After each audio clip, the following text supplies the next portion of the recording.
Right, okay.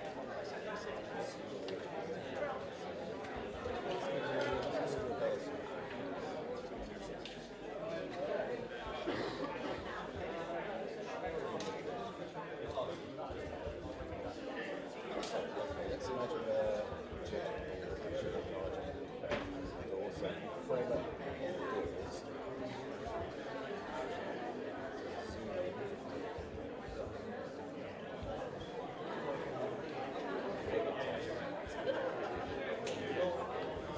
Tilt up.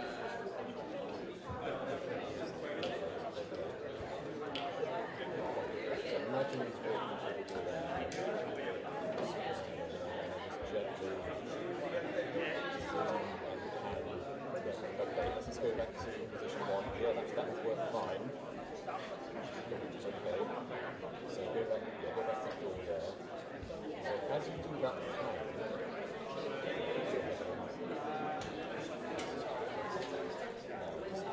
zoom slowly back,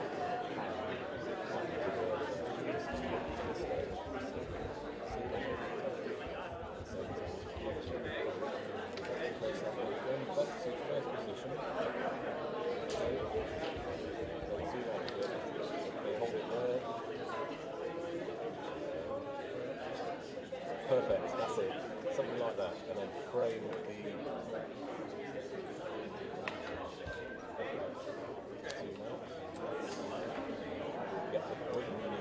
that's it, perfect. That's exactly the shot. Brilliant.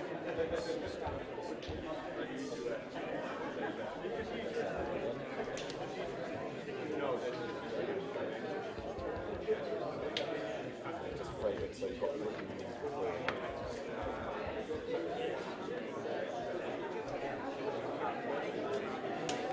Yeah, perfect. Right, let's go to an imaginary question. Just choose anybody in the audience.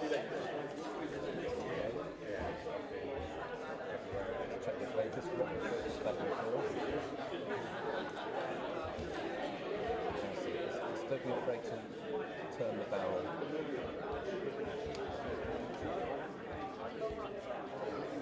That's the exposure.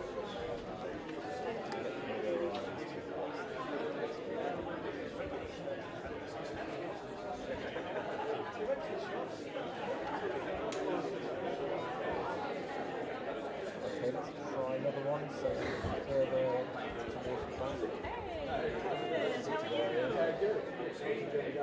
Lovely. Yeah, beautiful scene. It's just gorgeous. It's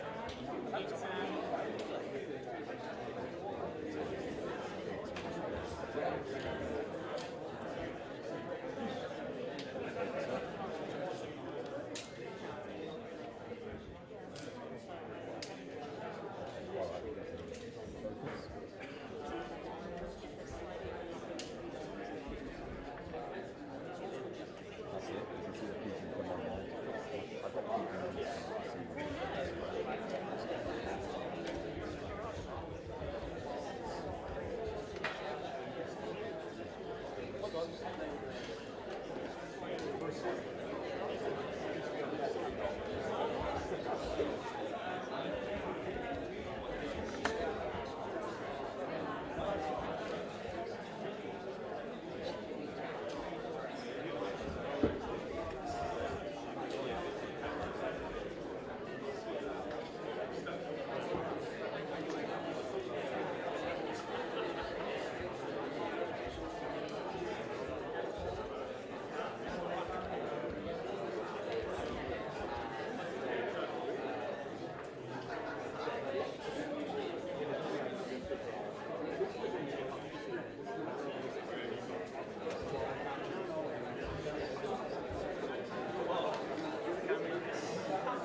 Long, strong.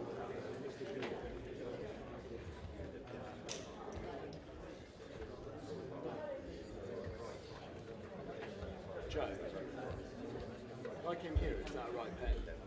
Right. You're not in my shot then? No, I'm not sure, okay.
As good as I got because I was further behind. You out here? Oh no, I was at Anime Con on a weekend and I just had a really enjoyable time taking sketches. Brilliant.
Tilt up a little bit, Jasmine. More headroom, more headroom. Okay, good.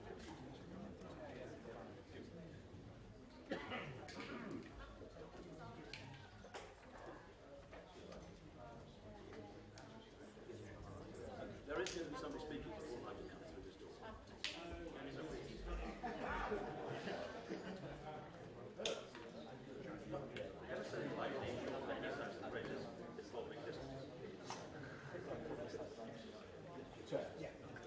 Sorry.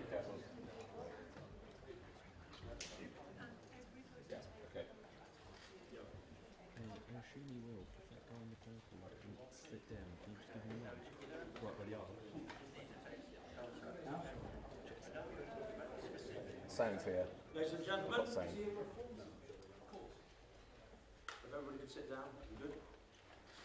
Just a quick introduction. In fact, Gareth will introduce himself, and he will introduce Mr. Farage after that. So thank you very much for your time. Gareth. So, I'd like to welcome you all to the Welsh Valleys and Gurnos. I'm Dr. Gareth Thomas. I'm the candidate for this area, and I'm here to just quickly discuss how poorly the Welsh Labour Assembly have been. For 25 years, we've had nothing but, well, nothing really, within the Welsh Valleys. So, and being somebody who's actually been in hospital several times and in A&E 3 times in the last 8 days, I can tell you that the waiting lists are anything from 4 hours to 30 hours. I waited for this broken leg for 30 hours, and my mother waited 11 hours not being able to breathe in hospital. So for the Welsh Labour to say that it's actually 20 minutes and 4 hours out, it's a complete joke. So yeah, there's much more I'd like to talk about, but I'm here to actually introduce the man himself, Mr. Nigel Farage.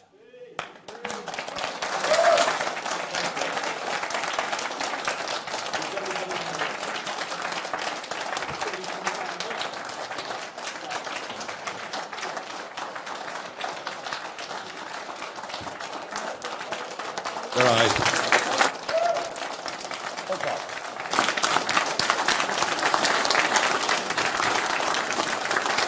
Very good.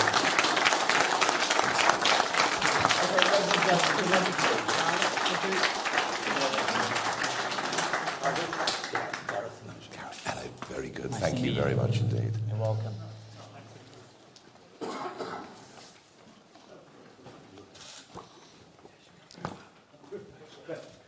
Good afternoon, everybody. Well, guess who's back? Back again.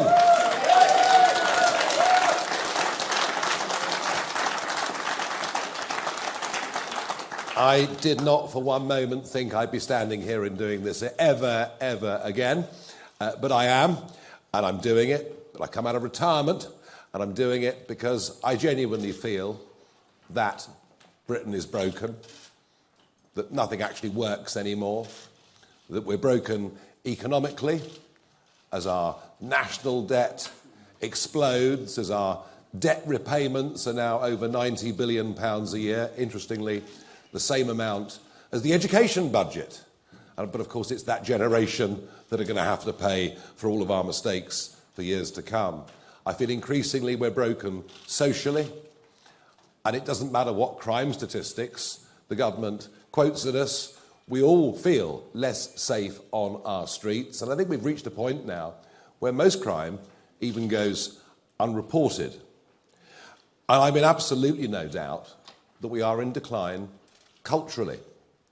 We've begun to forget who we are, what our history is, what we stand for. We've put up with the minds of our children from a young age right through university, frankly, being poisoned about what this country is and what it represents. And all of this would be manageable if there were some clear political solutions. But I think our politics is perhaps as broken as all of the other factors that I've listed. And I was very struck over the last couple of weeks. I've been involved in 2 7-way debates with party leaders and main representatives, one on the BBC, one on ITV, which descended really into a shouting match between Penny Mordaunt and Angela Rayner.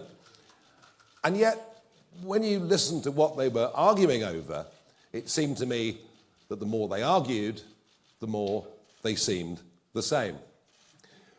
We're going through a breakdown of trust in politics, where manifestos, one after another, can keep making the same promises, and no one believes now, frankly, a word that they say, which is why today, specifically, is not a manifesto launch. Because if I say to you, manifesto, your immediate word association is lie. And that is, I think, wholly unsurprising. There are also many millions of people out there, not just disappointed over manifestos, but a lot of Brexit voters, millions of Brexit voters out there, genuinely disappointed. They believe that by voting for Brexit, and actually the reason we saw the turnout on the scale that we did, is that we'd actually get a grip on mass migration into Britain.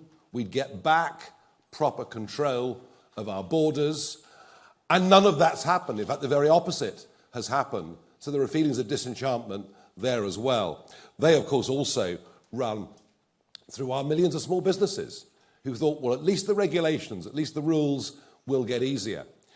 Some people say to me, well, Nigel, that's a failure of Brexit. No, it isn't. It's a failure of a sovereign government to implement the will of the people and, indeed, its own manifesto. And I also think there's a complete lack of leadership.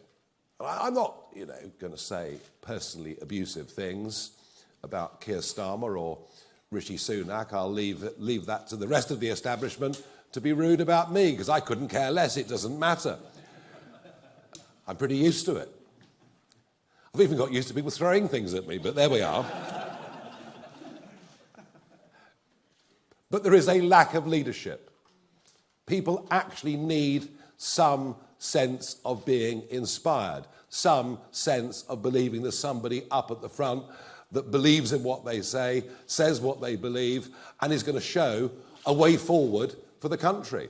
And I don't believe we have any of that either. So I've come back into this because I think there is now the most enormous gap that exists between the two big Westminster parties. And I say Westminster because it is very much Westminster and Oxford University thinking that dominates these parties.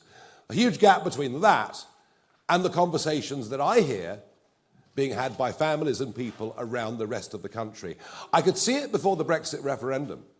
I could see this huge gap between our political class and the people. And the Brexit result, the shock of that result, showed us that it existed. I now believe that gap to be even bigger than it was before that referendum back in June 2016. So we've chosen to launch our contract with you. Now look, we are not pretending that we are going to win this general election. We are a very, very new political party, and we would have much preferred this election to take place in October or November. I personally was a bit crestfallen initially by what Rishi Sunak said when he announced July the 4th, but we are running very fast to catch up. And I genuinely believe that our campaign now has some momentum around the country. We've seen that in some of the opinion polls, and particularly encouraging and a rapidly increasing number of young people, and I'm talking the 18 to 24 year age group, are now coming to reform UK's cause. So this is not something with which we're going to govern the country. That's not possible in this election. Although this election is, for our party and for me, the first important step on the road to 2029. Our aim and our ambition is to establish a bridgehead in Parliament and to become a real opposition to a Labour government.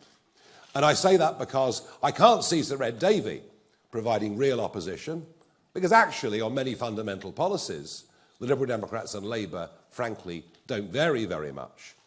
And I certainly can't see the Conservatives providing opposition, because they don't agree on anything. They spend most of their days arguing among themselves, and they're split down the middle when it comes to policy. They're certainly split down the middle in terms of their attitude towards me. Goodness gracious. You had Suella Braverman virtually proposing political marriage over the course of the weekend, whilst at the same time, Lord Cameron, goodness me, they dragged him back. Talk about back again, crikey. And we had Lord Cameron generally being fairly abusive. And that sums up where the Conservative Party is. So we're a party that knows what we believe in. You know, we get the fundamental principles of what we're about. You know, we believe in the family. We believe in community. We believe in country. We know exactly what we believe in. And our aim is to provide clear, consistent and growing leadership during the course of the next Parliament. But not just in the Parliament, around the country too. And it's my aim that we turn this into a big, genuine mass movement of people. And I believe that that is actually highly achievable. So we've chosen to launch our contract in Wales, which seems highly, highly appropriate. After all, Labour have been in power here since 1997. So perhaps there are some lessons that we can learn from 25 years of Labour government in Wales that are perhaps what we might be looking forward to in just a few weeks' time when Sir Keir Starmer becomes our Prime Minister. In Wales, taxes are higher. Yes, they are. Council tax is higher, on average about £500 per median property, than it is in England. Interesting, isn't it, that when the question is being asked of Starmer and others on council tax in England, they've precious little to say. So the people in Wales pay more taxes, and spending per capita is higher in Wales than it is in England. There's more money being spent on you, on public services, than there is on the other side of the bridge. And it's interesting to think, isn't it, in those debates I've been in, all anybody seems to talk about is more investment in the NHS, more investment in our public services, by which they really mean they're going to spend more of your taxes. And perhaps that wouldn't matter if it led to better delivery. But the figures in Wales are truly astonishing. And Gareth talked about this just a moment ago. You know, waiting times in Wales on the NHS are exactly 50% longer than they are on the other side of the bridge. Education, which has drifted in Wales rapidly in a leftward, PC, woke direction. And if you just look at the OECD tables on English, mathematics, any subject you like, you'll see that Wales has fallen further behind England. Not personally that I believe England's very good. And a Labour government in Wales reduces your freedoms, reduces your choices, ends right to buy and many other schemes which damage aspiration, particularly for young people who want to get on. And of course, the crowning glory of 25 years of Welsh government in Wales, the imposition of 20-mile-per-hour speed limits. Well, it led, didn't it, to one of the most astonishing petitions you've ever seen. The percentage of Welsh people that signed that petition. Well, I mean, I've never seen a petition actually quite like it, although, of course, we're rather used to all of that with you, Les, and Mr. Khan up in the other end of the country in London. So it gives us some idea that in terms of outright policy, Labour's not very different to the Conservatives. It's just more incompetent. It just wastes even more money than Conservative governments do. But here's the point about things going so badly wrong in Wales over 25 years. There's been no proper, clear, consistent opposition voice. Frankly, the Conservatives in the Senate have been feeble, to say the very least. And that is the argument. Wales really gives us the perfect example of what I'm talking about. We need to have good, strong opposition that can mobilise people in very, very large numbers. So we know what we stand for, we know what we're for. We're for controlled borders, we're for promoting genuine economic growth. We're for helping the little guy.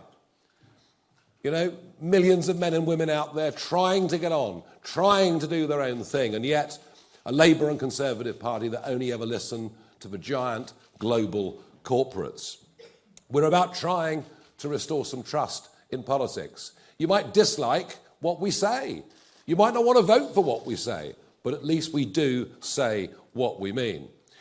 And we want to have an absolutely radical rethink of the way in which our public services are run.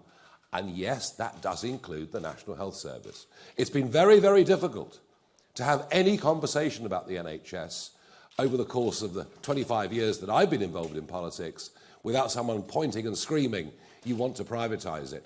All we want is an NHS that is free at the point of delivery that actually works. And how we get there, frankly, I don't think most people could give a damn about. So they're the things that we're going for.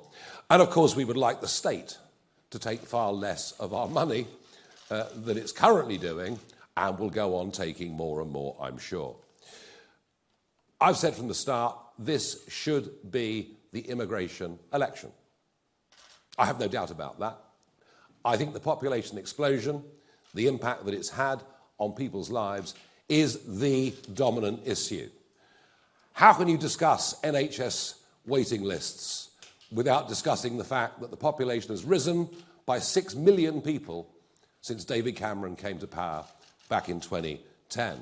How can you talk about a shortage of housing where we need to build one new dwelling every 2 minutes just to cope with current levels of net migration? How can you talk about any of these things? So we believe this is what we should be talking about. But of course the others would rather not discuss it. The Conservatives are attempting for a 5th manifesto in a row to tell us they'll reduce the numbers.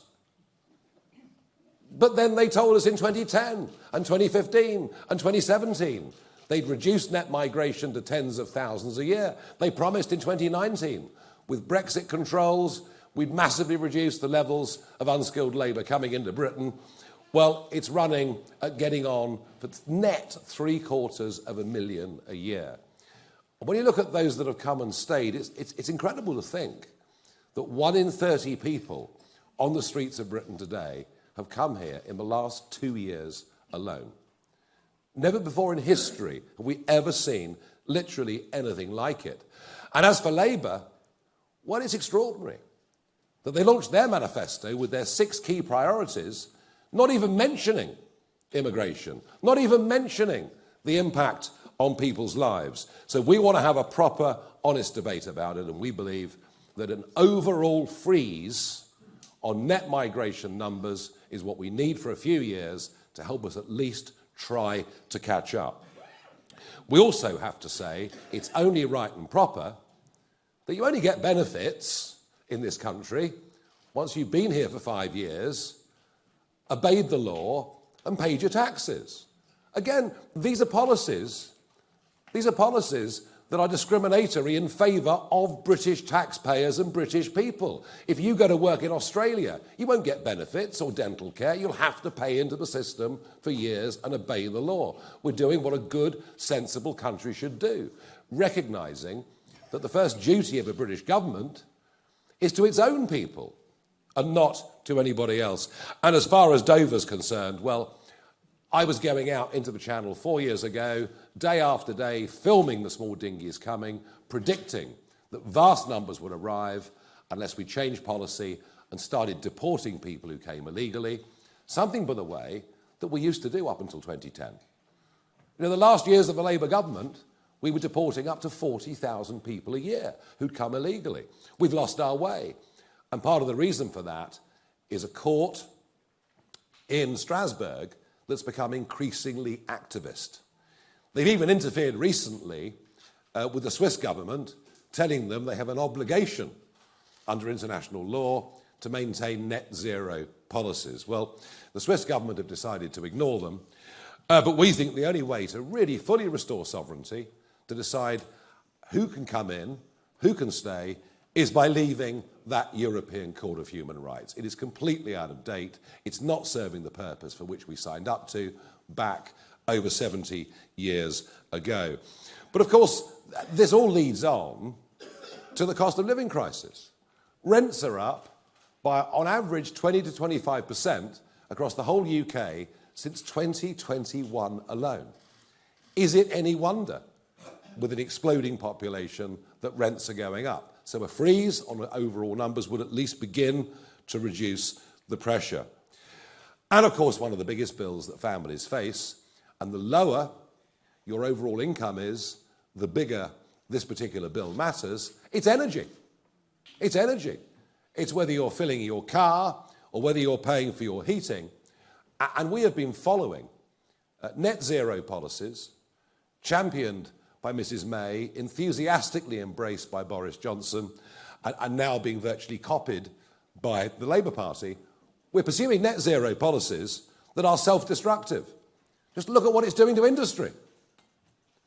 What's happening to steel making in South Wales? It's going.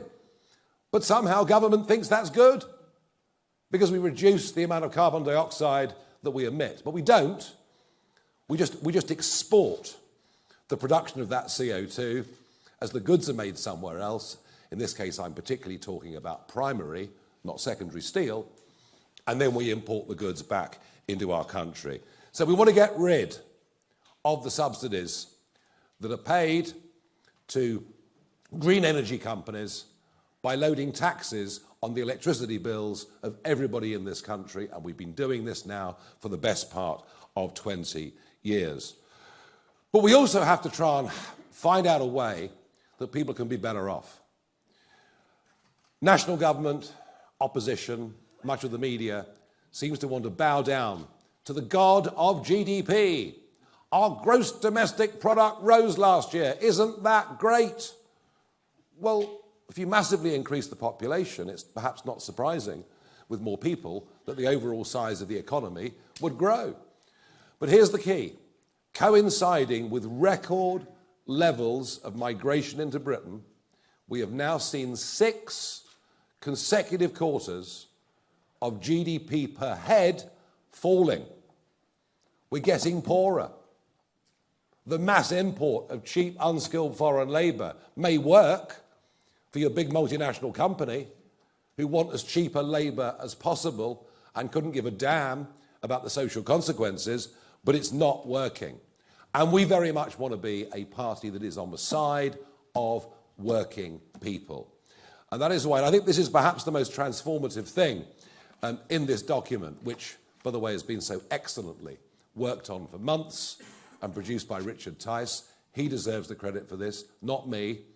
I'm a Johnny-come-lately when it comes to this document. But I think the most innovative thing, policy that we've put out in here, is to raise the level at which people start paying tax to £20,000 a year. Why? Well, number one, it would take 7 million people out of the tax system altogether. A devilishly complicated tax system. That would be a good thing, of course, for those on low pay. Be a good thing for many pensioners who, if they have a small private income, supplementing their state income, are being dragged into the tax system. Not a very good policy for local accountants, obviously, because they love the complexity. Not a good policy for civil servants, because we could probably get rid of a few with a mass simplification like this, but also a huge incentive, a massive incentive to get people back to work. And I'll talk a little bit more about that right at the end. We also think inheritance tax, and it depends where you live and what property values are, and this is not as relevant here as it perhaps is in the home counties. But, you know, an average semi-detached house in South London is now, when the parents die, attracting, you know, inheritance tax. This was never designed for people in the middle. It was always designed for those at the upper income scale. So we'd go to £2 million on an estate before anybody paid inheritance tax. So simplification matters to us. But it's wealth creation. You know, Labour have launched their manifesto talking about wealth creation. But I didn't see a single thing in there that would create wealth. And that is because our political class is stuck in the global corporate mindset. I saw this in 20 years in Brussels, where it was the influence of big businesses with their lobby that dominated the way totally dominated the way that politicians thought. This sort of unholy triumvirate, if you like, of big business, big banks, and big politics. And we genuinely are on the side of the 5.5 million men and women out there running their own small companies, acting as sole traders, who feel government is their enemy. And it's their enemy whatever the colour of the rosette. Just look at these crazy IR35 rules. How difficult they've made it for self-employed people right across the United Kingdom. Think about what they did to corporation tax last year, putting it up by 30%. And being surprised that many small and medium businesses now don't have as much capital, perhaps, to reinvest, or as much incentive to make profit as they had before. And the other group of people who feel betrayed by the lack of Brexit delivery, there's the broader population who voted for lower numbers, but there's the business community who genuinely thought and hoped that by getting rid, by streamlining so many European Union rules, that their lives would get easier. They haven't. They haven't. The government blames COVID. Because of COVID, we couldn't do these things. Well, I would argue they didn't have to lock us down repeatedly. Once was probably more than enough. But we have not. And you know, Rishi Sunak and others promised they'd get rid of thousands of EU laws. They simply haven't done it. And actually, in some sectors, the regulatory authorities in Britain have made life for men and women running small businesses even harder than it was during the time of EU membership. So we believe that genuine economic growth doesn't come from half a dozen giant multinationals. It comes from the simultaneous actions of hundreds of thousands of people, millions of people, deciding they're going to have a go. And of course, these people don't benefit on holiday pay. They don't benefit on sickness pay. These actually really, economically, these men and women are the heroes of the country. They deserve encouragement. And the more people that do it, the greater the wealth that we will create. And we need wealth. Of course we need wealth. And one of the areas where we need to spend money is defence. I can't think the world has been in a more perilous place at any point in my lifetime. I was born after the Cuban Missile Crisis, just to clarify. Only just. And frankly, this balmy idea of saying we're going back to national service. Oh, no, we're not. All we're going to do is take 30,000 young people and at vast expense give them a year's training. What we ought to be doing is saying, look, there were 100,000 people in the army in 2010. There are 72,000 people in the army now. Let's not recruit 30,000 part-timers. Let's actually recruit 30,000 people full-time to be in the services, and a similar principle, of course, would apply across the Navy and the Air Force. And in terms of expenditure, look, we think government should push on to 2.5% and then 3% of GDP as quickly as they possibly could. I think we've neglected defence very, very badly. Now, in terms of our public services, be it policing, be it prisons, be it the National Health Service, there's certainly a radical cultural rethink that needs to go on. I've been fascinated going around the country in the last couple of weeks, talking to people, parents particularly, about their real fear of knife crime, growing fear of knife crime. And this is not from the 18 pluses, it's going right down in the teenage years. And we have no doubt that an approach to policing such as stop and search, and don't worry if you're called prejudiced or you're doing something wrong, actually you'll save lives. We're going to have to get much tougher on low-level crime. And I mean shoplifting. I mean, can you believe it? You could all go out and shoplift. It's fine. Up to £200 you can nick and no one's going to prosecute you. So I think a different approach culturally across crime and policing. And with the big one, the NHS. Look, what we are going to campaign for is a genuine radical rethink. You know, we all grew up loving the NHS, being deeply grateful to the NHS. It was there and a fantastic thing. And I've been trying to make many of these arguments, actually, I've been trying to make for well over a decade, that we have to have a rethink. And I think perhaps back in 2015, when I led a different party in a general election, perhaps I was just a bit ahead of the curve. Perhaps I was saying things that people didn't want to listen to. But I get the sense that they are listening now. We are not getting bang for our buck, and there's a growing level of disenchantment that the health service simply isn't fit for purpose in the way that it, and not just the way that it used to be, the way that we want it to be. So let's look at other funding models. Let's look at how the French do it. Let's be radical in our thinking. And my final point's on benefits. Now, it's quite easy for those in work and working damn hard to say lazy scroungers on benefits. It's the sort of conversation you hear in the pub. But actually, there are a lot of people on benefits who do not want to be on benefits. They want to go back to work. But the system massively disincentivizes this.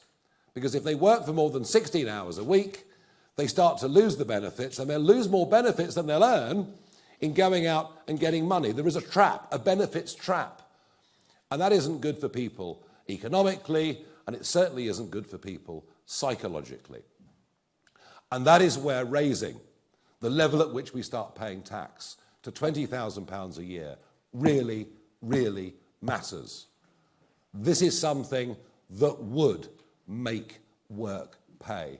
That would make a massive difference to our societies, massive difference to nearly every one of our communities.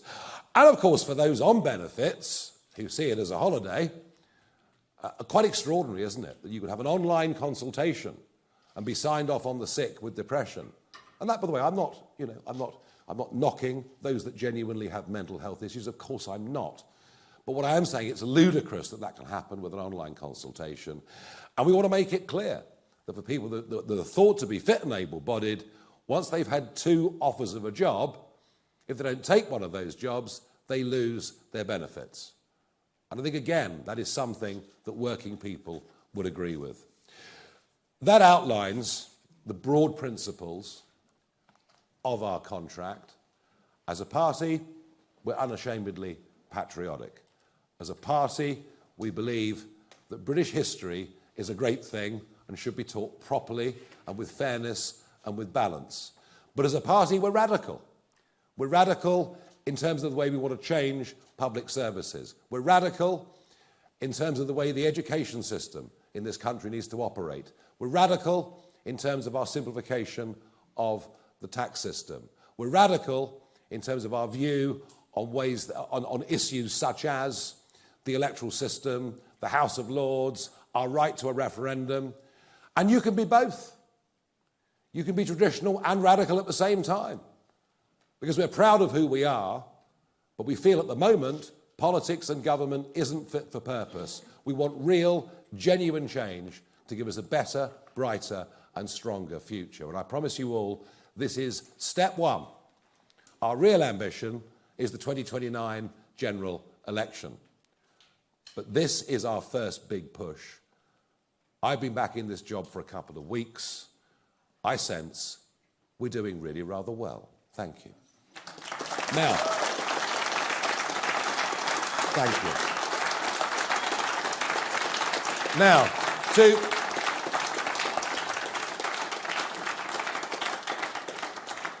Now, I was asked to do the easy bit today. I was asked to give you the vision. I'm Mr. Nice today. Mr. Nasty is Richard Tice today, who's going to tell you what taxes are going to go up and where the savings are going to come from. Richard, thank you.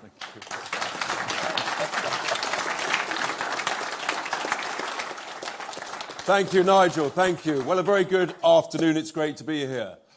Rarely been introduced as Mr. Nasty. So, all these bold plans, and they are exciting, and they are attracting huge appeal out on the stump. Something's going on out there. It's quite remarkable. Word is spreading about Reform UK, and as Nigel just touched on, some of these key policies are really gaining ground. So how do we pay for them? Well, I talked about some of it last Monday. But here's the thing. Lots of people in the media say, oh, it's unfunded tax cuts. No, let's get this real. It's unfunded spending. That's what's got us into a right pickle. Our fiscal deficit in the last year to April, no one talks about it. we spent about 120 billion more than we earned. There's a few key big things here. And unlike some of the other people in their plans, other parties, they're not honest with you about the costs and how you're going to pay for it. We are, because it's set out in this contract. So last week, I spoke about this issue of the Bank of England paying your taxpayers' cash on all the money that was printed. And it's about 35 billion a year based on current interest rates. It's quite hard to explain, but here's the point. It's about £700 per year. You know you're making progress when within 2 hours of finishing that press conference last week, I was attacked by none other than the lobby group for the big banks, the vested interests, who seem to think that they have a right, the big banks, to make big profits on the money that was printed to save them going bust. Really? Let me repeat.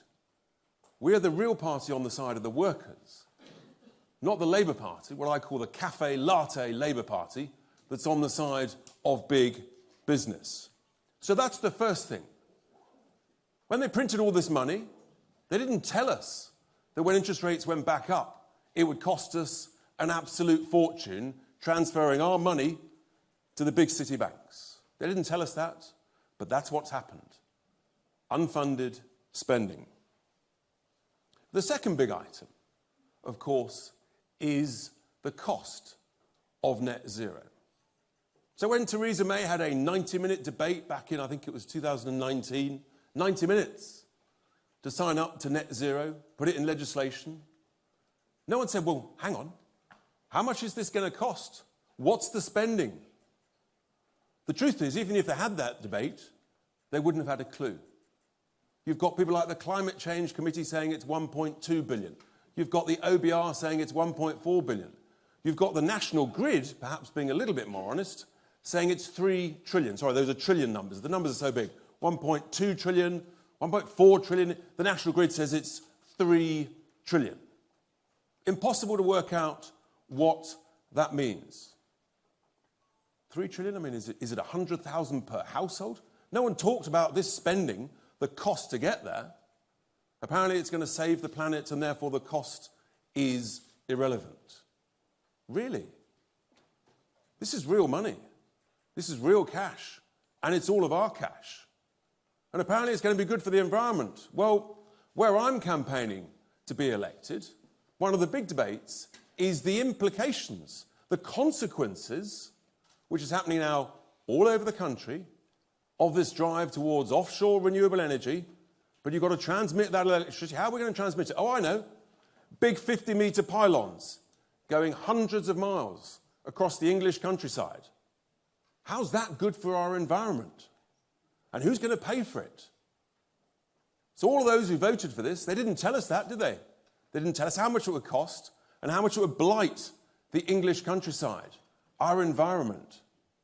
How's that good for the environment? We reckon that if you scrap net zero, then the saving to the taxpayer every year for the next 25 years would be in the order of £30 billion per year. What is that? That's about £600 per adult. That's what that is. 600 quid per adult. So 1,200 quid for a two-person household every year, after tax. This is real money, it's your money, and they didn't tell you.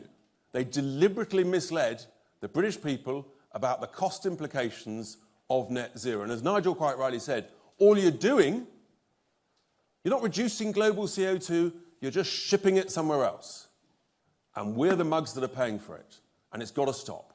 And we're the only party that has the courage to say, this is unfunded spending, it's costing us a fortune, it's not going to save the planet, and it's got to stop. 30 billion a year. Now the third big item, and again some of the press will attack us, one of the mainstream broadcast journals, newspapers this morning tried to do an analysis of some of these costs. The thing was though, because they didn't want to actually tell us the truth about these numbers, they just talked about in generalities.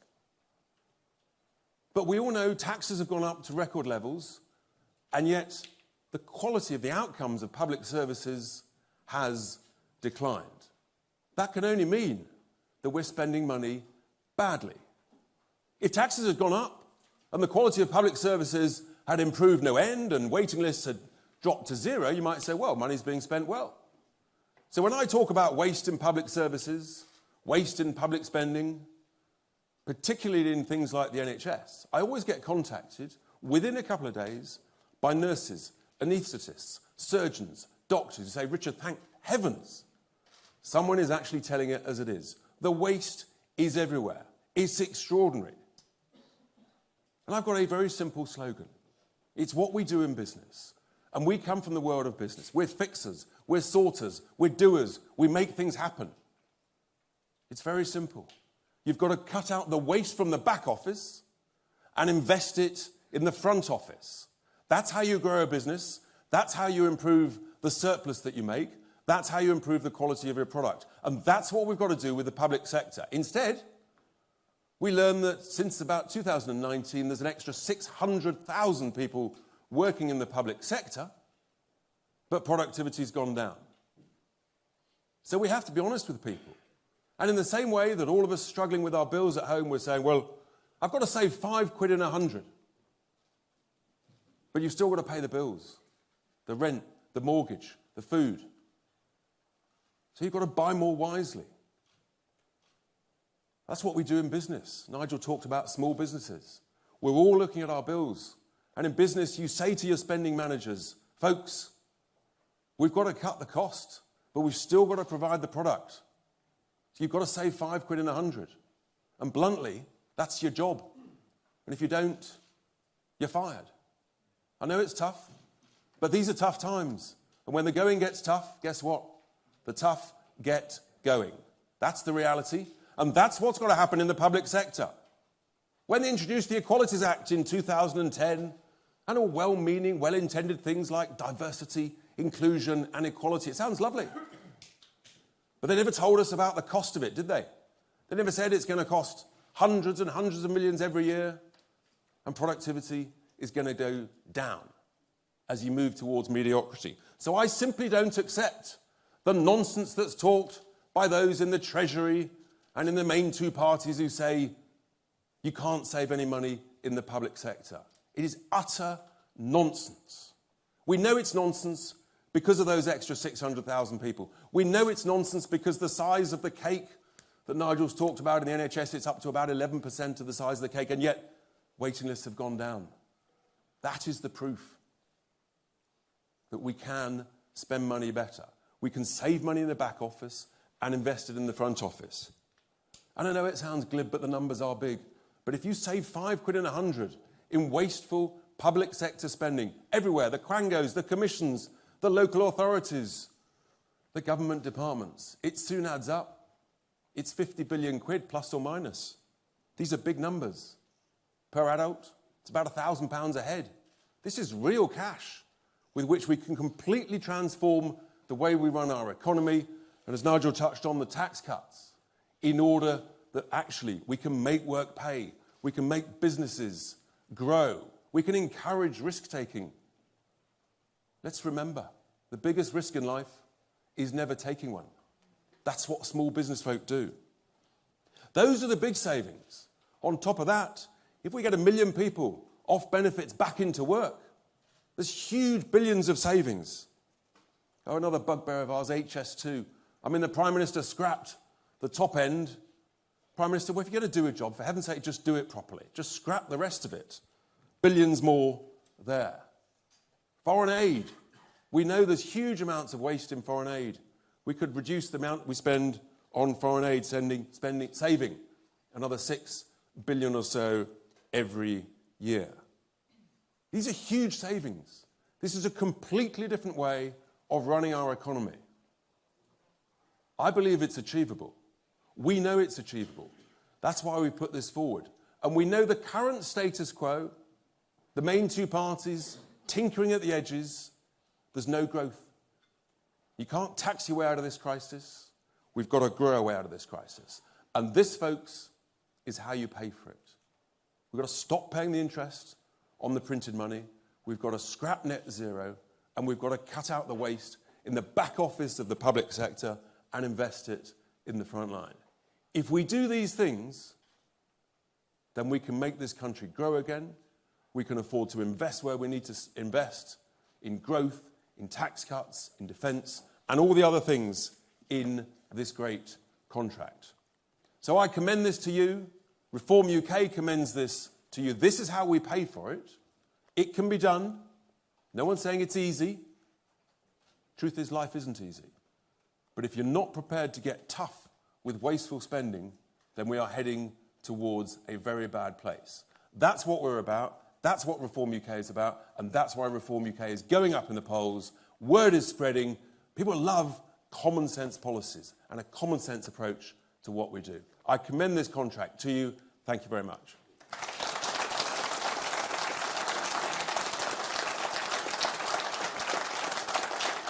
So, you've had the nice bit, you've had the challenging bit, and then the next plan is we're going to take some questions from the press. There are then one-to-ones. We're also going to, it's very important with a contract is not valid, of course, unless you sign it. So we will be signing the contract in due course. But Nigel, let's do some questions. So, who's first from questions? Alex. Thank you very much indeed. That's brilliant. Thank you so much. Hello, Mr. Farage, Mr. Tice, Alex Forsyth, BBC News. You've got 24 pages here. You've talked about the costings, you've talked about the spendings, but some of the stuff in here, a freeze on immigration, NHS waiting lists down to 0, more police officers. You accuse other parties of broken promises, but isn't this really a list of unrealistic promises, a wish list rather than a serious plan? Aren't you doing what you accuse others of, which is chucking out a whole lot of things that sound popular in the hope you get votes that you never plan to deliver on? It is a promise that this is what we're going to campaign for over the course of the next 5 years. These are the principles, these are the issues. Richard talked about the way we can pay for things, but this is what we're going to campaign for. I said at the very start, we are not going to be in government this time round. But we are going to provide a voice of opposition, and this outlines where we're going to challenge Labour. On many of these things that we're discussing in this document, I mean, Labour don't even want to talk about these issues. So no, I think we've laid out very clearly where we stand, philosophically, ideologically, on a number of things, and this is what we're going to fight for. So no, I see no inconsistency with that whatsoever. It's very different, isn't it, to promising you'll reduce net migration to tens of thousands a year in consecutive manifestos, and then not even trying to achieve it. Chris Hope. Chris Hope, GB News. Two quick questions. You're here targeting Labour. You're here in Merthyr Tydfil. But why are your policies aimed at the Tory voters? Describe for us a typical Reform voter. And to Richard Tice, on page 23, it says that you're putting up tax to 40% of GDP more than Labour. Why is that? Or am I reading that wrong? Well, hang on a second. I mean, you talk about Reform voters or Reform members. A very large number of Reform members are former members of the Labour Party.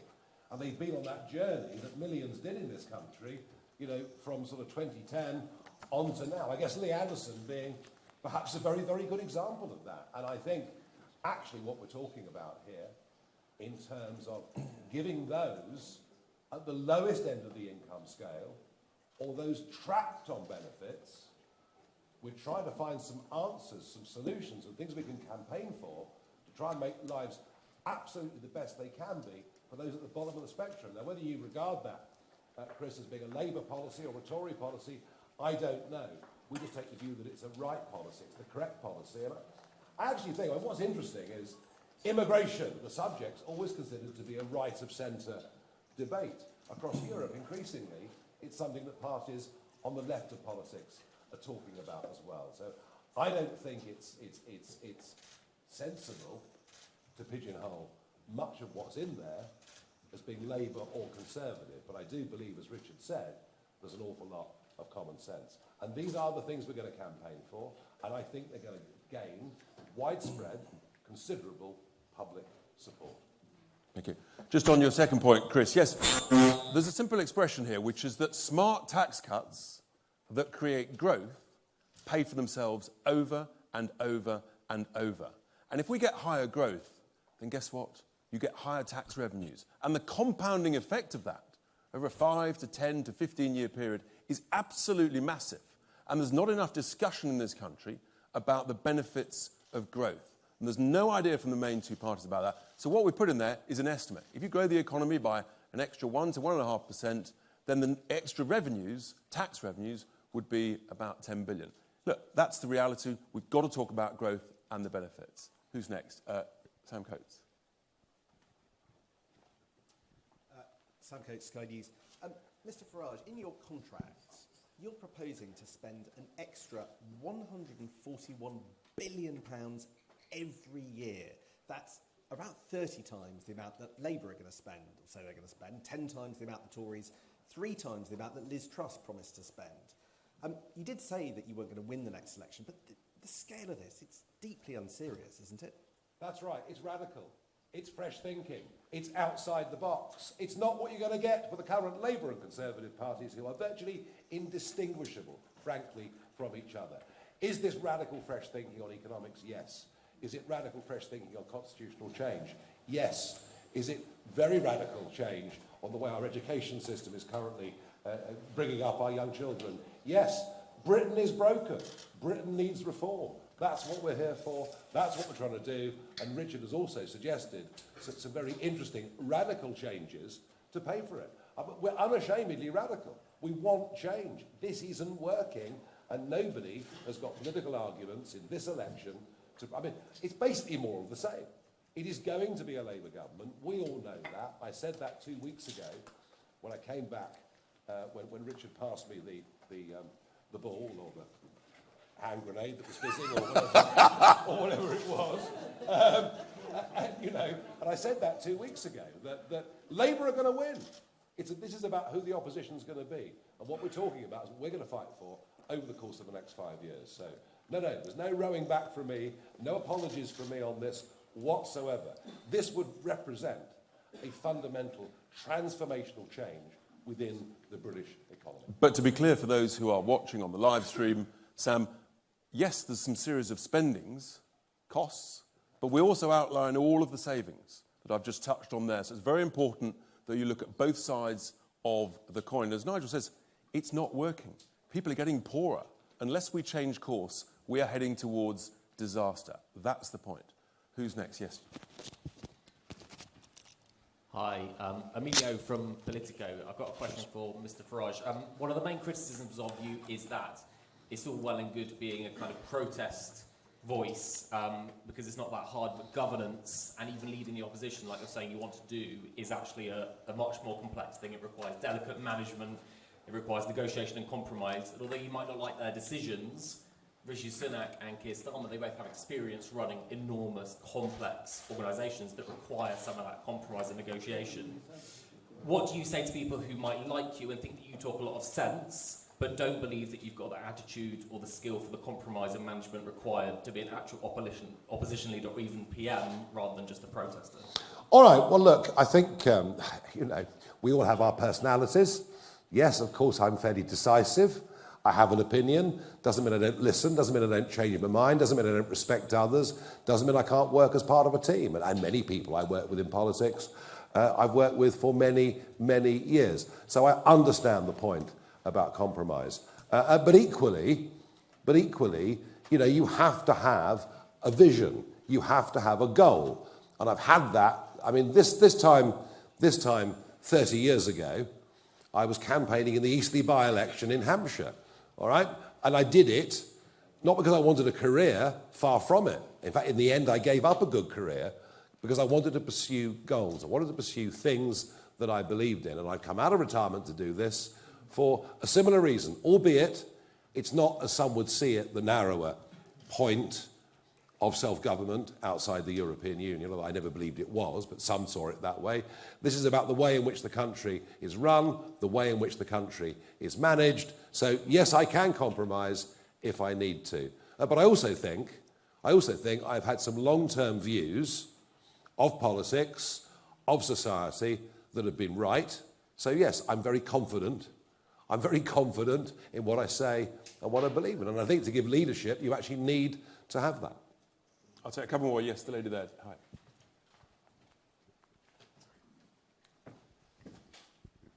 Hi, Catherine Jones from S4C. You're here today in one of Wales's most deprived areas.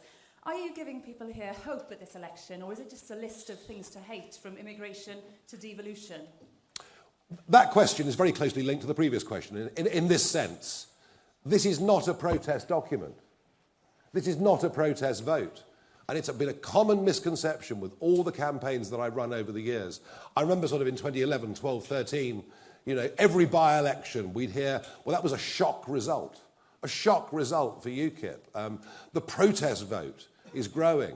It was always a protest vote, as people are suggesting this is a protest vote. When you actually poll people that voted for parties I led back then or now, when you poll them and ask them, is it a protest vote? They say, no, it's not a protest vote. We believe in what they're saying. We think they've got positive policy solutions for the future. So yes, of course, we're in an area that has done relatively badly compared to many others, and we genuinely believe the biggest beneficiaries of the ideas we're outlining here will be people, and I repeat the point, trapped on benefits, who don't want to be there, or on low incomes, or with energy bills that they're struggling to pay. There is a lot more here, far more here, for those at the lowest end of the income scale than there is for anybody else.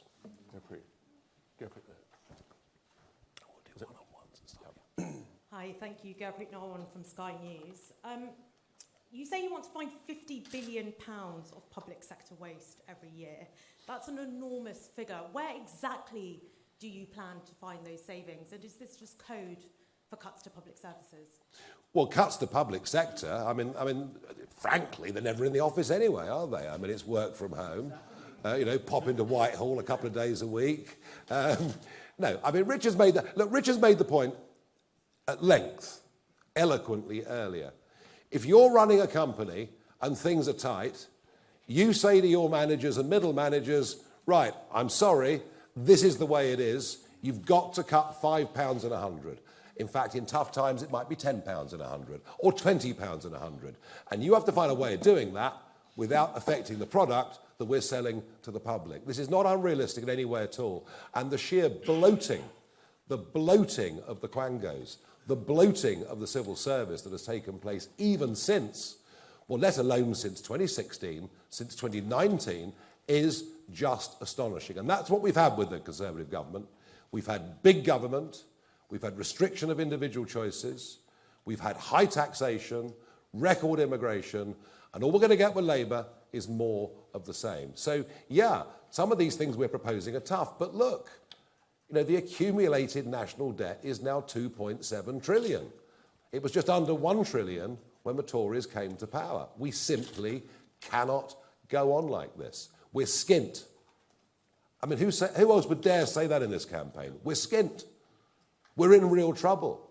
And the nonsense of economic argument we hear from Rachel Reeves and Jeremy Hunt never acknowledges the fact that both of them are expected to be in deficit next year by yet another £100 billion. So we're saying, let's face reality. We have to have a slimmed down public sector, and we have to do that whilst maintaining services. Last question, ITV. And then we've got some one-on-ones, I think. Yeah. Thank you very much. Harry Hilton, ITV News. You're proposing in this contract tax cuts, £88 billion worth, on a scale that might even cause Liz Truss to raise her eyebrows. And the savings that you say will pay for these are questionable. Isn't this exactly the sort of economic policy that would cause financial markets to freak out? No, I don't think it is. And to compare it to Liz Truss is wrong. Yes, Liz Truss wanted to talk about growth, but nowhere in her proposal could we see cuts on the one hand to compensate for the giveaways on tax. That was the fundamental mistake that Kwasi Kwarteng made with that budget. We're not making that. And sure, you can question our numbers, but actually I think, in particular, what Richard has brilliantly illustrated, with the interest being paid to the banks not being my favourite set of organisations, I can tell you. And this is something that is now picking up more and more economic approval, former deputy governors of the Bank of England and others saying Richard's on the right track with this. So no, and in terms of financial markets, well, of course, the French bond market is very interesting this morning if you look at it. Look, I think an idea that says we want to regenerate the British economy, an idea that says we want to bring back manufacturing to our economy, an idea that says we have to accept the fact, whatever our view, we'll be using oil and gas until 2050, so why not produce our own in this country rather than importing it? I think all of these things actually would be quite bullish for financial markets, even if there was initially a bit of a political shock. But look, let's be realistic. I repeat the point. We ain't going to win this election. This is our first big election, but we are well on our way, if you believe the MRP polls, etc. at the weekend, we're well on our way to establishing, that bridgehead in the House of Commons. And those MPs that we do elect will actually have on their shoulders the hopes and optimism of many, many, many, many millions of people. Be in no doubt, this campaign is going well. There is momentum out there. You only have to look at things like social media numbers to realise how well we're doing with a budget that's a fraction of the others. And that's because we've got, we may be, compared to Labour and Conservative right now, we may well be a relatively small party, but we've got a very, very big message. Great. Thank you very much, everybody. We're going to do some one-on-ones and appreciate you all coming. We're going to, first of all, we're going to sign the contract. We'd like some candidates to come beside us, behind us. Well, we'll just sign one of them, sure. We'll just sign one of them, yeah. Come, if we get some candidates behind, come behind, that'd be great. We'll get it done. Sign it nice and slow for everyone. Yeah. Have we got a Sharpie? All I've got's that. Yeah, that's... I'm not sure it's going to work. Okay. That's what we got. That's what we got. That's what we got. Hello. All right. All right. Yeah, let's have a go. Just that needs to be lower. Yeah, fine. No, it doesn't work at all. Look up. Eyes up, Nigel. It doesn't work at all. Please, sir. Come up to this one, just above. Yeah. There we go. Fantastic. Thank you. Nigel, just do this one. Nigel, please. I'll do them all. Okay. And just above that. Yeah. Okay. To your right. We're creeping in, guys. To your right. Good, Nigel. Thanks, Nigel.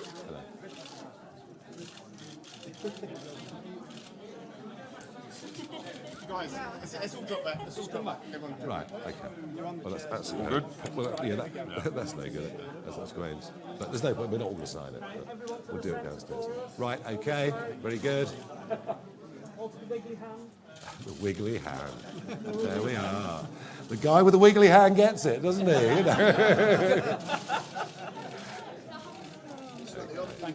Great stuff. Very good. Well done. Thank you, Tim. Yes. Right. Okay. Well done. Nice to see you all. Thank you, Nigel. Good to see you. How are you? All right.